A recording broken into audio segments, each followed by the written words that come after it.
Pagbasa mula sa aklat ni Propeta Isayas. Sinabi ng Panginoon kay Sabnang katiwala sa palasyo, "Aalisin kita sa iyong katungkulan at palalayasin sa iyong kinalalagyan. Tatawagin ko sa araw na iyon ang aking lingkod, si Eliakim na anak ni Helcias. Siya ang pagsusuotin ko ng iyong buong kasuotan. Ibibigay ko sa kanya ang iyong kapangyarihan. Siya ang magiging pinakaama ng Jerusalem at ng Huda. Ibibigay ko sa kanya ang susi ng bahay ni David. Ang kanyang buksay walang makapagsasara at walang makapagbubukas ng ipininid niya. Itatayo ko siyang parang haligi ng tolda. Itatayo ko ng matibay sa isang matatag na lugar at siya'y magiging marangal na luklukan para sa sambahayan ng kanyang ama."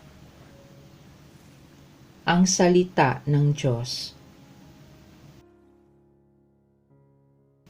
Pag-ibig mo'y di kukupas, gawain mo'y magaganap.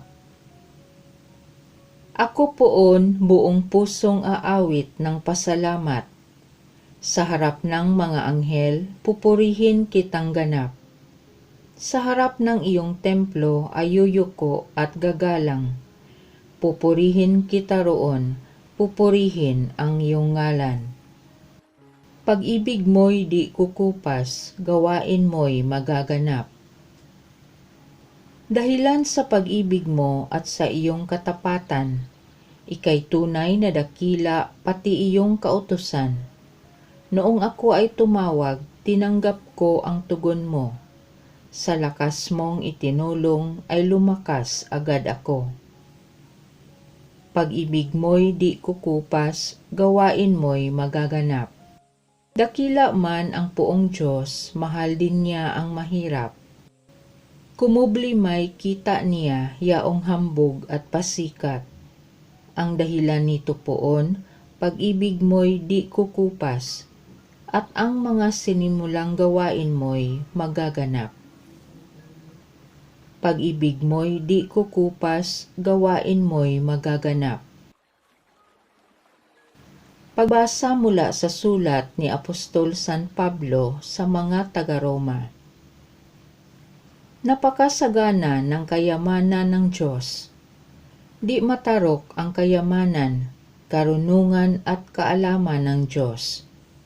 Hindi malirip ang kanyang mga panukala at pamamaraan. Gaya ng nasusulat, sapagkat sino ang nakaalam sa pag-iisip ng Panginoon? O sino ang nakapagkaloob ng anuman sa Diyos para siya na may gantimpalaan? Sapagkat mula sa Kanya at sa pamamagitan niya at sa Kanya ang lahat ng bagay. Sa Kanya ang karangalan magpakailanman. Amen. Ang salita ng Diyos. Ikaw, Pedro, ang saligan ng aking simbahang banal, na daig ang kamatayan.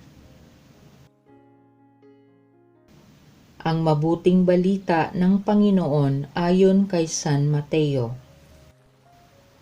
Noong panahong iyon, dumating si Jesus sa lupain ng Cesarea ng Filipos. Tinanong niya ang kanyang mga alagad, "Sino raw ang anak ng tao ayon sa mga tao?" At sumagot sila, "Ang sabi po ng ilan ay si Juan Bautista kayo.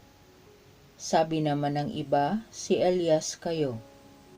At may nagsasabi pang si Jeremias kayo o isa sa mga propeta. Kayo naman, ano ang sabi ninyo?" "Sino ako?" tanong niya sa kanila. Sumagot si Simon Pedro, "Kayo po ang Kristo, ang anak ng Diyos na buhay." Sinabi sa kanya ni Jesus, "Mapalad ka, Simon, na anak ni Jonas, sapagkat ang katotohanan ito'y hindi inihayag sa iyo ng sinumang tao, kundi ng aking Amang nasa langit. At sinasabi ko naman sa iyo, ikaw ay Pedro, at sa ibabaw ng batong ito ay itatayo ko ang aking simbahan, at hindi makapananaig sa kanya kahit ang kapangyarihan ng kamatayan. Ibibigay ko sa iyo ang mga susi ng kaharian ng langit. Ang ipagbawal mo sa lupa ay ipagbabawal sa langit, at ang ipahintulot mo sa lupa ay ipahihintulot sa langit. At mahigpit niyang tinagubilinan ang kanyang mga alagad na huwag sabihin kaninuman na siya ang Kristo. Ang mabuting balita ng Panginoon.